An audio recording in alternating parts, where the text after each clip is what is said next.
thank the honourable member for that contribution, and I call the good member for Ryan. Thank you, Mr Deputy Speaker. I wish to place on record my appreciation to the Parliament for giving me the privilege of serving as their House of Representatives member on the National Archives Advisory Council. The National Archives of Australia can be best described as the memory of our nation. By preserving and collecting government records, this important institution reflects our Australian history and our identity. With a collection tracing the events and decisions that have shaped the nation and the lives of Australians, the Archives also plays a key role in helping to ensure the Australian government and its departments are effective and accountable to the people.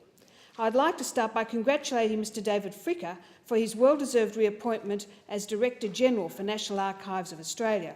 David continues to provide strong leadership to the Archives and has overseen the achievement of some great successes this past year.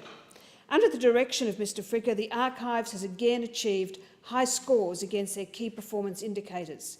In the past financial year, we saw the launch of the Archives Digital Continuity 2020 policy. This policy builds upon the success of the Digital Transition Plan, supporting the integration of digital information management into all government business practices. I'm also pleased to report that Archives achieved a 98% user satisfaction rating for their variety of online and face-to-face forums. While we're on the topic of numbers, here are a few facts about archive storage.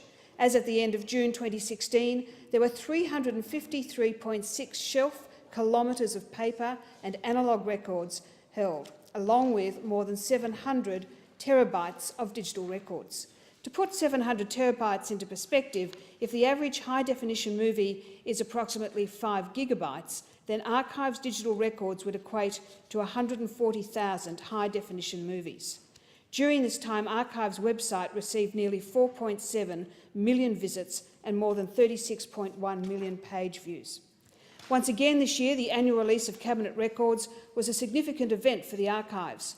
On January 1, 2016, key Cabinet records from the 1990 and 1991 Hawke government were released for public access. Mr Deputy Speaker, the Archives continue to maintain significant standing in the international archival community.